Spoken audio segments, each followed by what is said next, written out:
अमूमी तौर पर ख्याल किया जाता है कि पाकिस्तान में सिक्योरिटी एजेंसीज़ ख़ास तौर पर खुफिया एजेंसियों और पुलिस के पास बहुत ज़्यादा इख्तियारात हैं और ये कि वो इन इख्तियारात का कभी कभार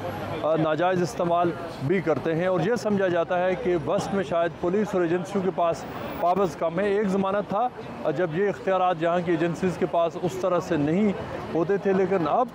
पिछले 20 सालों में पुलिस के पास और खुफिया इदारों के पास यहाँ पर जो लेजिस्लेशन के ज़रिए उनको बहुत वसी तर उनको यहाँ पर पावर्स दे दी गई है, जिसके बाद अब पुलिस यहाँ पर जो ख़ास तौर पर जो टेररिज्म और एंटी टेररिज्म लेजिस्लेशन के नाम पर पुलिस यहाँ पर मुख्तलिफ जो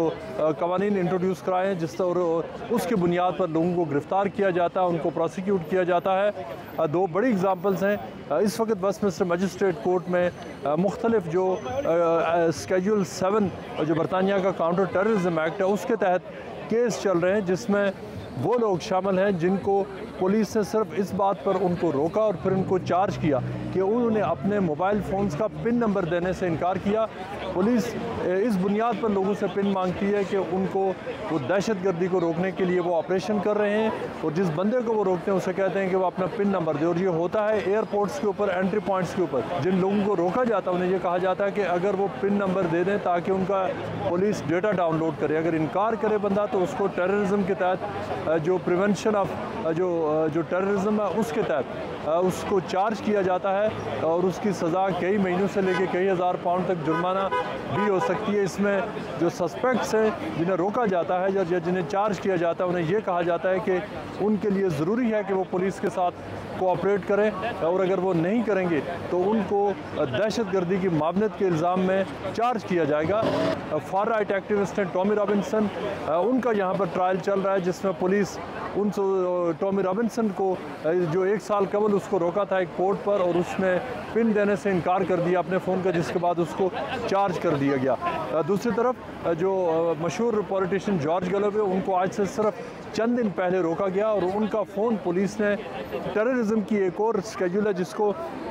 जो schedule 3 of counter terrorism act कहते हैं उसके तहत गिरफ़्तार किया। ये सारी जो ड्रैकोनियन लेजिस्लेशन ये पिछले तकरीबन 2 से 2.5 सालों में इनको इंट्रोड्यूस किया गया। जो स्केड्यूल 3 में जॉर्ज गैलोवे को गिरफ़्तार किया गया उस कैटेगरी में कई जर्नलिस्ट को यहाँ पर इससे पहले जो 2 सालों में पुलिस ने रोका और उनके ऊपर केसेस चल रहे हैं। स्केड्यूल 3 के तहत जो पुलिस इस बुनियाद पर गिरफ़्तार करती है कि जिसको रोकते हैं उन्हें कहती है कि हमें शक है कि आप किसी फॉरेन इंटेलिजेंस के लिए काम कर रहे हैं, किसी दूसरे मुल्क की एजेंसी के लिए काम कर रहे हैं, सस्पिशंस है। और पुलिस जो उस बुनियाद पर अगेन वो मांगती है कि उनको पिन नंबर दिया जाए और अगर पिन नंबर कोई भी शख्स इनकार कर देता है तो उसके बाद वो उसको प्रोसिक्यूट करते हैं, दहशतगर्दी से मामले के ऊपर चार्ज कर रहे हैं। जॉर्ज गैलोवे ने यह कहा है कि वो पुलिस के ख़िलाफ़ एक्शन लेंगे, उनका केस अभी तक चल रहा है। लेकिन बहुत सारे दीगर यहाँ पर जो इंग्लिश जर्नलिस्ट हैं और दीगर जिनके ऊपर पुलिस ने मुख्तलिफ़ कैटेगरीज़ के जो ख़ास तौर पर जर्नलिस्ट हैं, बैंकर्स हैं, जिनके ऊपर मनी लॉन्ड्रिंग के शोबे में उनको पुलिस उनका पिन नंबर मांगती है। मुख्तलिफ़ एयरपोर्ट्स पर जब वो लैंड करते हैं बरतानिया में, यहाँ से जा रहे होते हैं और उनसे उनके पिन नंबर मांगे जाते हैं। पिन नंबर देने के बाद पुलिस इमीडिएटली जो उनको फ़ोन मिलता है उसका वो सारा डेटा डाउनलोड करते हैं, एक्सेस लेते हैं, एक्सेस टू इन्फॉर्मेशन के उनके किन किन लोगों से रब्ते थे। ये लेटेस्ट तरीका है जो यहाँ पर बरतानिया में अडॉप्ट किया है पुलिस ने। और अगर कोई शख्स अपना फ़ोन देने से इनकार कर दे तो पुलिस उस शख्स का फ़ोन वैसे भी अब उनके हवाले नहीं करती, वो फ़ोन रख लेते हैं। उसका डेटा पुलिस फिर भी एक्सेस कर सकती है लेकिन वो उसे किसी कोर्ट ऑफ लॉ में उसको एविडेंस के तौर पर पेश नहीं कर सकते। सो पुलिस के पास ये जो इख्तियारात हैं इस हवाले से जो इससे पहले तो इनका बहुत बड़े पैमाने पर इस्तेमाल जो सिर्फ ज़्यादा देखा गया कि मुसलमानों के हवाले से हुआ था, लेकिन अब इन जो कवानीन है इनको मुख्तलिफ जो ग्रुप्स हैं जो जिनके बारे में जो फार राइट ग्रुप समझा जाता है या फार लेफ़्ट ग्रुप